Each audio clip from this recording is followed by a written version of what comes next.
यार एक बेंगलोर में एक लॉ कॉलेज है एनएलएसयूआई यानी कि national law school of India. दूसरा एक हैदराबाद में नालसार। ये हमारे देश के सबसे टॉप के दो लॉ कॉलेज, मतलब जैसे आईआईटी मुंबई अपना आईआईएम बैंगलोर, इस प्रकार से। अब 3 दिन पहले बार काउंसिल के जो प्रेसिडेंट है मनन मिश्रा जी, उन्होंने बेसिकली एक फतवा जारी किया था कि भाई जो नालसार है हैदराबाद वाला जो कॉलेज है उसके जो 2026 के ग्रेजुएट है उनको किसी भी कोर्ट में एनरोल नहीं कराने देंगे ना। महाराज अकबर जी के वो फरमान के बाद इन्होंने 2-3 घंटे में वो फरमान वापस भी ले लिया। अगले दिन चीफ जस्टिस ऑफ इंडिया ने डांट भी लगाई कि भाई तू है कौन, बीच में क्यों आ रहा है। मेरे और स्टूडेंट्स के बीच की बात थी, नालसार हैदराबाद के बच्चे कुछ प्रोटेस्ट कर रहे थे, लीगली कर रहे थे, नॉन वायलेंटली कर रहे थे, डिसेंट है, तू है कौन। तो फरमान तो वापस ले लिया गया, लेकिन एक बात बीच में रह गई।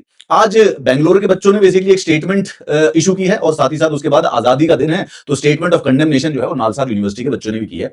ये हमारे देश के टॉप कॉलेजेस है और इन बच्चों के पास, इन वकीलों के, नए नए वकील हैं इस साल, इनके पास इनकी जिंदगी का पहला केस आया है। अब देखते हैं कि अपना जिंदगी का पहला केस जीत पाएंगे या नहीं जीत पाएंगे। उस केस में मनन मिश्रा जी का इस्तीफा मांगा जा रहा है। इसलिए मांगा जा रहा है कि भाई तू बीसीआई का प्रेसिडेंट है, तेरे पास कोई स्टैट्यूटरी पावर तो थी नहीं बच्चों को धमकी देने के लिए, वो तो तूने इत्तेफाक से वापस ले लिया, वरना तो कुछ लूपहोल यूज करके उनको सबको धमकी दे ही रहा था। मतलब बार काउंसिल ऑफ इंडिया का प्रेसिडेंट होके तू कॉन्स्टिट्यूशनल इन्फ्रिंजमेंट करता है। तेरा काम है बेसिकली फ्रीडम, फ्री स्पीच को, बच्चों को, नए नए ग्रेजुएट्स को, लॉ ग्रेजुएट्स को गाइड करना, मेंटर करना, उनका भविष्य बनाना, और तुम धमकी दे रहे हो कि उनका धमकी उनका पूरा पूरा बर्बाद कर दिया जाएगा। तो ये होता है कि CGI, chief justice of India ने तुम्हें बोला हो तब भी तुम कर रहे हो, लेकिन तुम तो अपनी मर्जी से कर रहे हो। अब बार काउंसिल ऑफ इंडिया एक स्टैट्यूटरी बॉडी है भाई, तुमने उसका लेटर हेड यूज करके जो नालसार के बच्चों को जो धमकी दी है, अब उसको वापस लेने से तो कम नहीं हो जाएगा। Just because you took it back तो बेसिकली काम चल गया। अब यहां पे मनन कुमार मिश्रा से साफ साफ सवाल मांगा गया है कि बंदूक जब तुमने बच्चों की कनपट्टी पे लगा ही दी थी तो उसके बाद हटाने से तुम्हारी जवाबदेही थोड़ी ना मिट गई।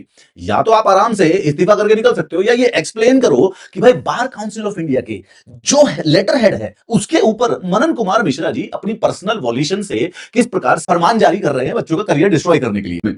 मैं तो सीएलसी का स्टूडेंट हूं, ज्यादा नहीं, मेरी एब्सेंट बहुत लगी हुई है, बट मैं ये कहना चाहता था आपको, नालसार और एनएलएसआईयू मतलब बैंगलोर वालों के पास, इन लॉ ग्रेजुएट्स के पास इनका पहला केस आ गया है। और मेरा तो चैलेंज है लॉ ग्रेजुएट्स को, तुम्हारा पहला केस है, अगर यहां भी हार गए तो जिंदगी भर वो काला साया पड़ा रहता है। पहले केस में हार गए, मनन मिश्रा ने तुमको धमकी दी है, अनकॉन्स्टिट्यूशनल धमकी, तुम्हारा करियर बर्बाद कर, एनरोलमेंट नहीं होने देंगे तुम वकीलों का। अब इस केस में अगर तुम अपनी ही अधिकारों के लिए नहीं लड़ोगे तो क्लाइंटों के लिए तुम क्या ही लड़ लोगे।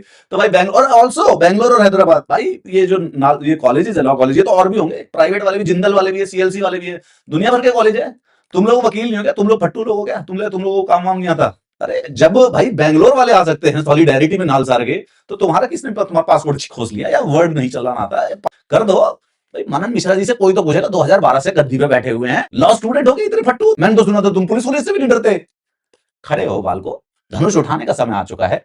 जब बैंगलोर वालों ने उठा लिया तो बाकी एनएलयू क्या कर रहे हो? दिल्ली वालों बस अलग से टेस्ट करवा लो, तुम्हें अलग से टेस्ट देंगे, तुम क्लैट की बजाय आईलेट ले लो, लेकिन बस की नहीं है कुछ काम तुम्हारे। तुम्हारी सॉलिडिटी आनी नहीं चाहिए थी, शर्म कर लो। जागो वकीलो जागो, तुम्हारी झंडकी जा रही है मार्केट में।